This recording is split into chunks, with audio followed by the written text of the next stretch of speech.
Me again, the Puzzle Master. And I'm coming at you with another video. This video is going to be about astrology, relationships, the zodiacs, and how we can use that to benefit. Like, what is there to learn or gain from using astrology at all? Now, you have to take all the zodiacs into consideration, okay? There's 12 of them. And it goes in alternating order. So there's like Aries, which is fire, Taurus, earth, Gemini, air, Cancer, water. So it goes fire, earth, air, water. Fire, earth, air, water. Fire. So it does it 3 times. 3 times 4, 12. There's 12 zodiacs. And there's, yeah, that makes sense, right? And so there's like 3 different levels of each element where they add on traits of the previous element, and there's characteristics that are built into each zodiac sign. And the myths and legends that are attributed to each sign have to do with the character and the influences that kind of the etheric realm will have on a person on that birthday. And why is it so important? Here's something I want to really get into, is that you can't just analyze someone from their sun sign. That's just too basic, too simple. And a good analogy of it is that, like, just like gears of a clock, because, you know, that's their sun sign is just where the sun was on the day of your birth. The moon sign is where the moon was. Mars is where the Mars sign was, like the planet in the sky, where it astrologically was, like a clock. And the advanced birth natal chart shows like your exact birth time, just like a clock. And the second hand, minute hand, hour hand, all of those different planets point to different character traits that will be inherently built into an individual from their birth. Because there is nature versus nurture. So obviously someone's upbringing is going to make a difference in their character. But to make it even more interesting, you could look at your parents' birth chart, because that would show you how generally they would be. But then again, you know, their upbringing would make a difference too. So there is always this nature versus nurture duality.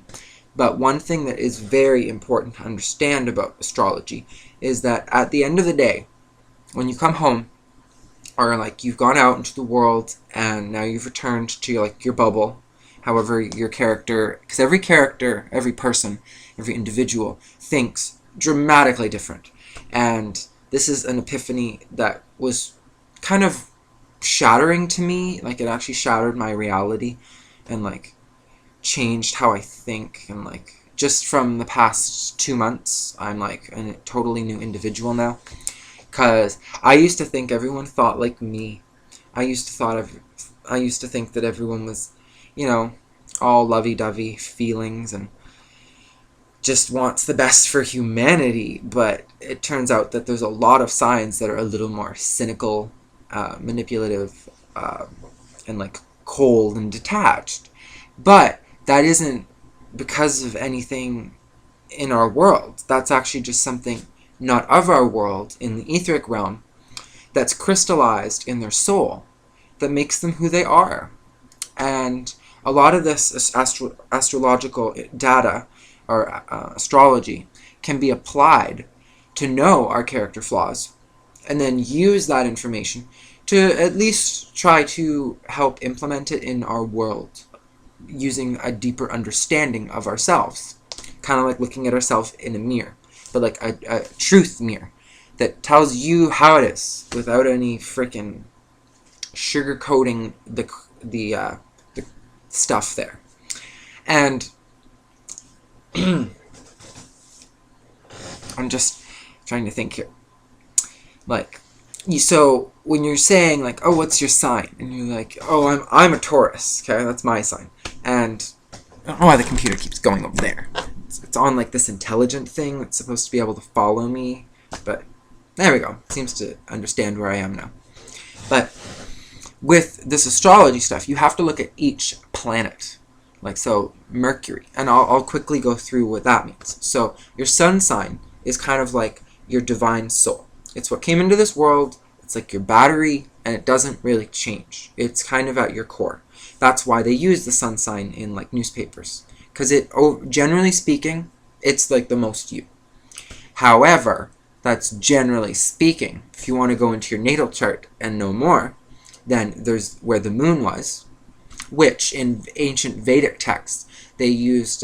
They worshipped the moon more than the sun, so they actually have a moon sign, and there's 27. But those 27, it's basically 2.5 nakshatras per zodiac. And so, and they use the same constellations. It's just a further subdivision of it, making it more accurate. But back to the different planetary influences.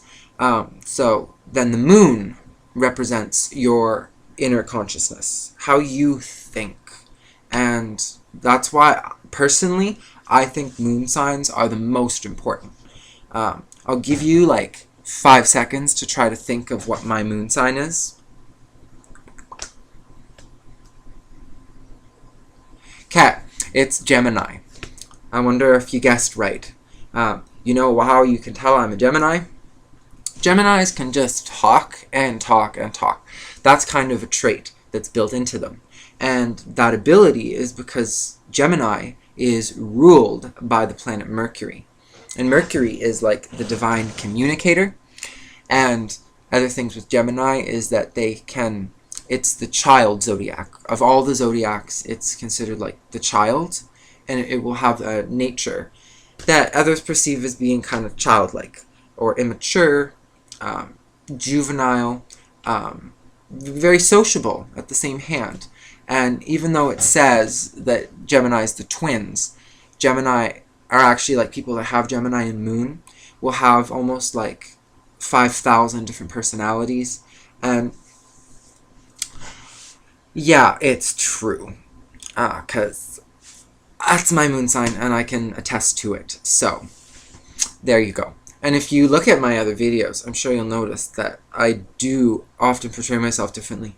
And it's not that I'm doing it like in some astrological sites that I had read, it said that they're manipulative and that we're liars. And it's like, I'm not like that. I don't try to be different. It's that I'm very sensitive to my environment or surroundings.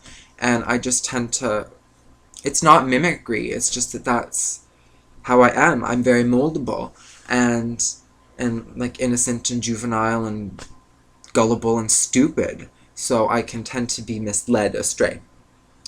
And it's not really like, but that's just my moon sign that we're talking about.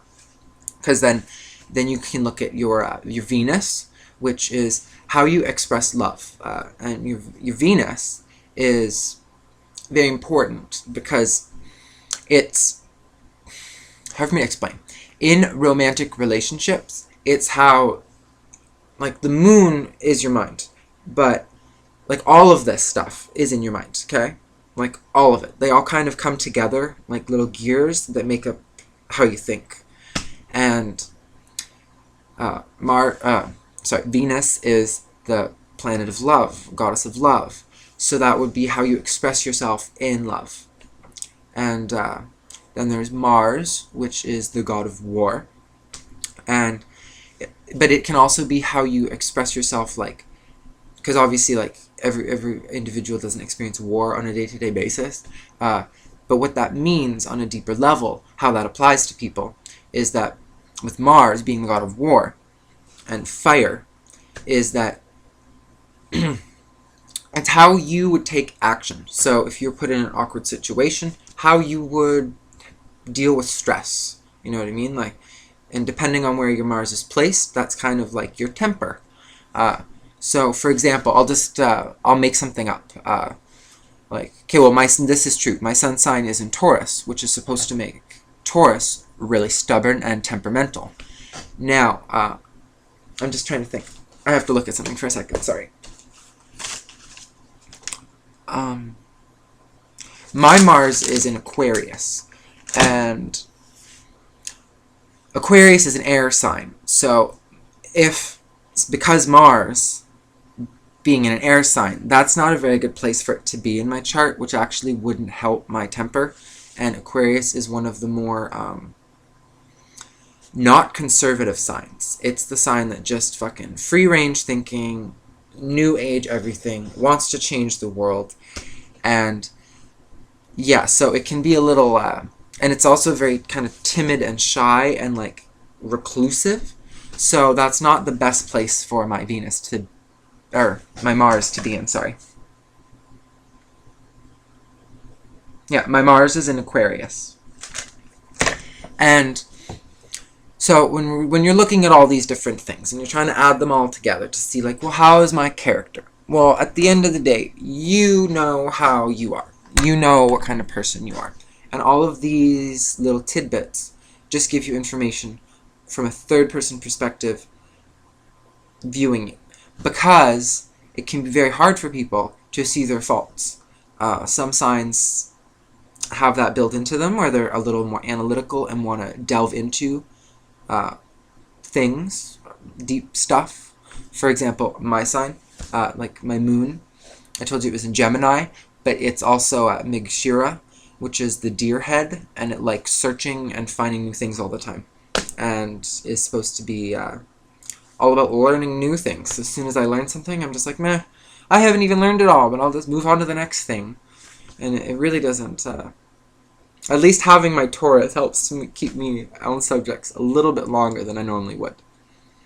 But, what else did I say? So there was your sun sign, the moon.